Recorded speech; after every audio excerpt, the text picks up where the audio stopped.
अब बहुत लोग सवाल ये भी पूछते हैं, तो माँ हमारी गरीबी का क्या होगा? ठीक बात, गरीबी कहाँ से आती है? पहले ये बात सोचना चाहिए। स्वार्थ, स्वार्थ से आती है। लेकिन जब इंसान निस्वार्थी हो जाए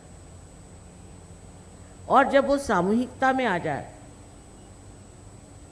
तो इस तरह का जो संगठित रूप होगा वो इस गरीबी को बिल्कुल हटा सकता है। अब आपसे क्या बताएं कि सहयोग में बीमारियां ठीक हो जाती हैं, एक पैसा नहीं देना पड़ता। कैंसर से लेके हर तरह की बीमारियां ठीक हुई। अब कल ही वहाँ आपने देखा होगा कि एक स्त्री थी, उसको दिखाई नहीं देता था। उसने आके मुझसे कहा कि माँ, मैं आपके दर्शन के लिए इतने दूर से आई हूँ और मुझे दिखाई नहीं देता।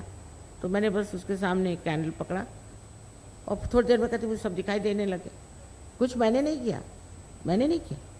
उसकी कुंडलिनी जागृत हो गई और उसने यहाँ पे ऑप्टिक लोब में लाइट डाल दी और वो देखने लग गई। एक लड़की थी, गूंगी थी, बोल नहीं सकती थी, उसको ले आए मेरे पास। उसके कान में मैंने सिर्फ कृष्ण का मंत्र कहा और उस मंत्र से वो बोलने लगी। उसने उस वक्त माँ करके मुझे पुकारा और फिर वो बोलने लगी। अब ये कोई चमत्कार नहीं है मेरे लिए, कोई भी चमत्कार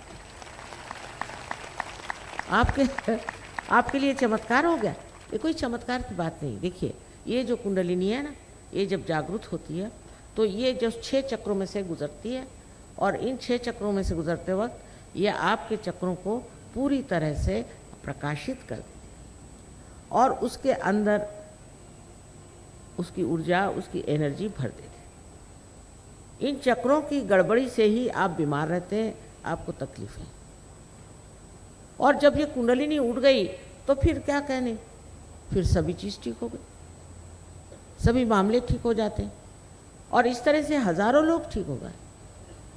और कोई अगर शैतानी करके आए तो नहीं ठीक होता, पता नहीं क्यों। कुंडलिनी बहुत जानती है, ये आपकी माँ है, हर एक की अलग अलग माँ है।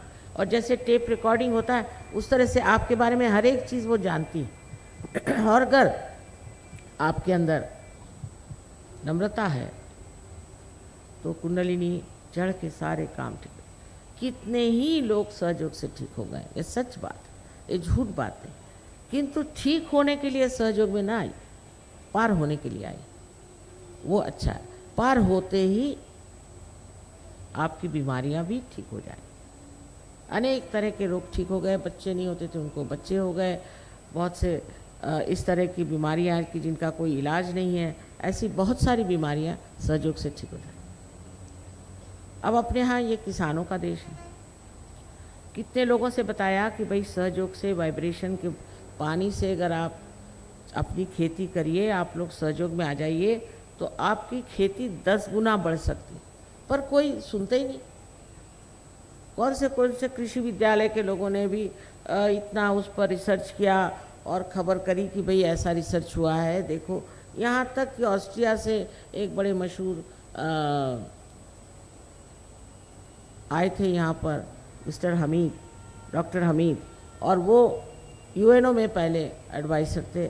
उन्होंने भी एक्सपेरिमेंट्स करके सबको समझाया, पर पता नहीं क्या बात है, किसी की खोपड़ी में जाता नहीं। जैसे कि कोई उल्टी खोपड़ी बैठी हुई है। अरे भाई, इससे खेती करो।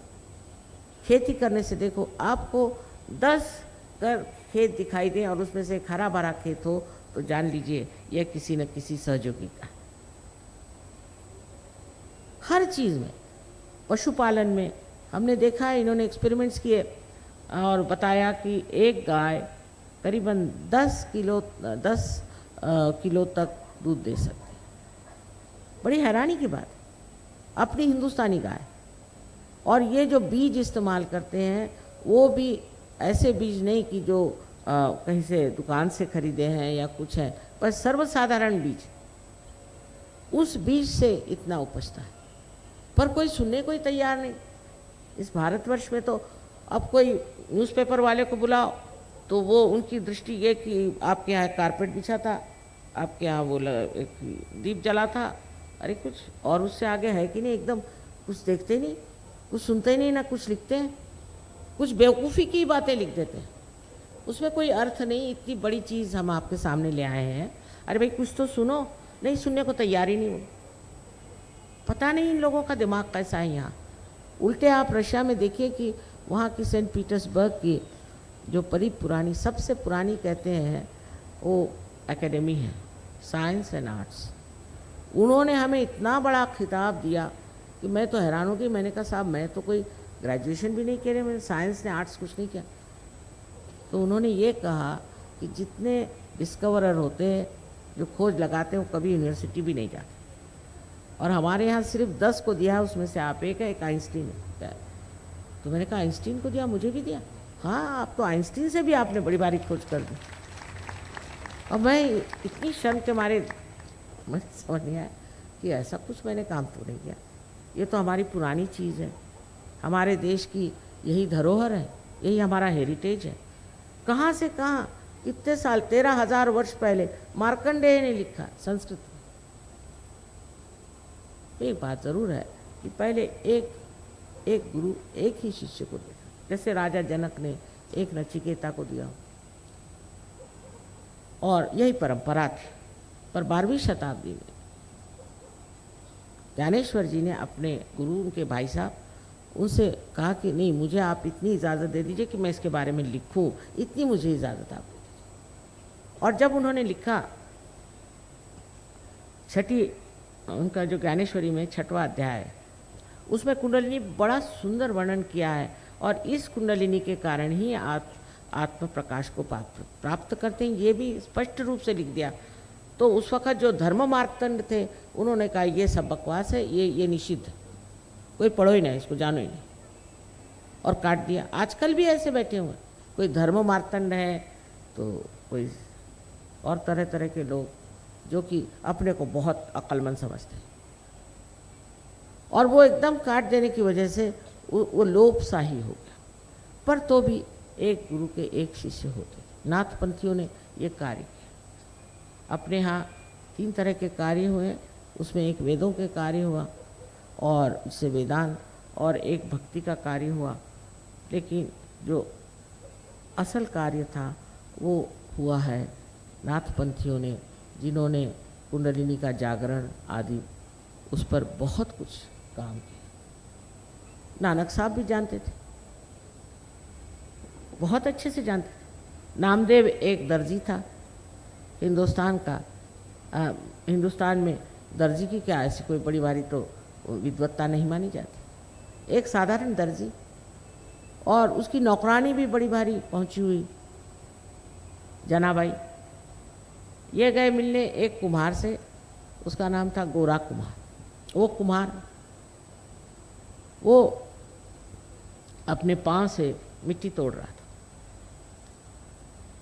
उसको देख करके नामदेव एकदम हठात खड़े, शानदार लोग, शानदार लोग। और उन्होंने क्या कहा, मराठी में कहा है, निर्गुणाचा भेटी आलो सगुणाश।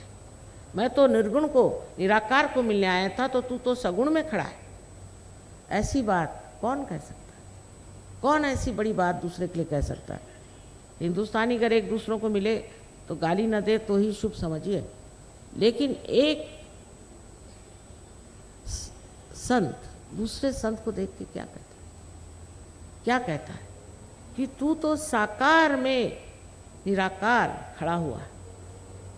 फिर वो गए पंजाब। पंजाब में नानक साहब ने पहचान लिया, तो बहुत बड़ी हस्ती थी। उन्होंने उनको कहा कि ठीक है, आप पंजाबी सीखिए और पंजाबी में लिखिए, और इतनी बड़ी किताब लिखी है उन्होंने पंजाबी में, और गुरु ग्रंथ साहब में भी उनके बहुत से ये है। अब ये पहचान, ये समझ, ये सिर्फ संतों को ही आ सकती। ये आँख और ये सूक्ष्म दृष्टि, ये सिर्फ संतों को आ सकती। सहज के बाद इतना परिवर्तन इंसान में हो जाता है। लेकिन मैं बहुत सी बातें इसलिए नहीं कहूँगी, आधे लोग उठ के चले जाएंगे। माने कि शराब छूट जाती बिल्कुल पूरी तरह से। सबों ने कहा कि शराब मत पी। मोहम्मद साहब के ज़माने में उन्होंने कहा शराब मत पियो, लेकिन सिगरेट तब नहीं थी। तो नानक साहब आए उनकी जगह, उन्होंने कहा भाई सिगरेट भी मत पियो। लेकिन ये सब कहना मात्र कहना है, नहीं तो आप जाइए लंदन में तो दिखाएंगे आपको कि उनका कितना बड़ा पब है, घर के अंदर पब खोले हो। ऐसे तो अंग्रेज़ भी नहीं करते, वो भी कहीं अलमारियों में रखते हैं, पर ये तो सामने ही जाइए तो पब पब। ये जो चीज़ आ गई है कि जो उन्होंने कहा, जो उन्होंने बताया, उसका परिपालन करना बहुत मुश्किल हो गया लोगों। कोई करते हैं, कोई छिपके करते हैं, कोई आधा करते हैं, कोई ज़्यादा करते हैं, क्योंकि उनके अंदर वो शक्ति नहीं, समर्थ नहीं। पर सहयोग में आप समर्थ हो जाते। ऐसे समझ लीजिए कि अगर मेरे हाथ में एक सांप है और मैं बहुत ज़िद्दी औरत हूँ और आप कहें कि आप बहुत ज़िद्दी हैं, तो मैं तो कभी न मानूं। और फिर कितनी भी चापलूसी करके आप कहें कि साहब ये सांप हाथ में है, आप इसे छोड़ दीजिए, मैं कहूँगी नहीं, ये तो रस्सी, अंधेरे में बैठी हूँ ना, तो ये रस्सी है, उसी पे जिद कर रही हूँ कि ये तो रस्सी है, ये तो रस्सी है। अंत में जब सांप काटेगा तभी पता चलेगा ये सांप था। लेकिन जब ज़रा सा प्रकाश आ जाए तो फट से छोड़ देंगे, फट से चीज़ छूट जाती। इसी तरह से जो हमारे अंदर हमें नाश करने वाली जो चीज़ें बैठ गई, वो पूरी तरह से छूट जाती। मनुष्य एकदम स्वच्छ। हाँ, एक बात और बताएं कि अपने शहनाई के जो बड़े मशहूर शहनाई नवाज़ हैं, आप तो जानते हो, बिस्मिल्लाह खान साहब, वो एक बार आए थे हमारे यहाँ प्रोग्राम में, तो देखने लगे, सब सहयोगी बैठे हुए हैं, तो कहले माँ इनको तो आपने खालिस कर दिया, ये तो खालिस हो गए। हाँ, मैंने कहा देखो खालिस हो। तो मैंने कहा ये क्या खालिस्तान बना रहे, मुझसे पूछते। मैंने कहा आप जाके उनसे पूछो, मुझसे क्या पूछ रहे हो, किसका खालिस्तान बना रहे हो। खालिस का मतलब है निर्मल, शुद्ध। जब आप शुद्ध हो गए, ये बात उन्होंने कही थी कि तुम शुद्ध हो जाओ। और सिखों पे तो बड़ी ही मेहनत की है। ऐसे ही मुसलमानों की बात, मुसलमानों से कहा गया था कि कियामा नाम की एक बहुत बड़ी क्रांति की व्यवस्था की गई। जब कियामा आएगा तब आपके हाथ बोलेंगे और आपके खिलाफ शहादत देंगे, साफ कहा गया। वो कहाँ गया? ईसा ने कहा है, बहुत कमाल की बात है, दाउ शैल्ट नॉट हैव अडल्टरस आइज। बताइए कितनी बड़ी बात। और मुझे दिखा दीजिए इन लोगों में से किसकी आंख साफ और शुद्ध और निर्मल है, मिलेंगे नहीं। वजह ये, उसमें किसी को दोष देने की बात, वजह ये है कि वो शक्ति अंदर नहीं। जब वो शक्ति अंदर आ जाती तो आदमी निर्भय होकर के, निर्भय या निर्गुण गाता है। चारों तरफ से इस देश में आप देखिए तो न जाने कितनों ने कितना महत्वपूर्ण कार्य किया है।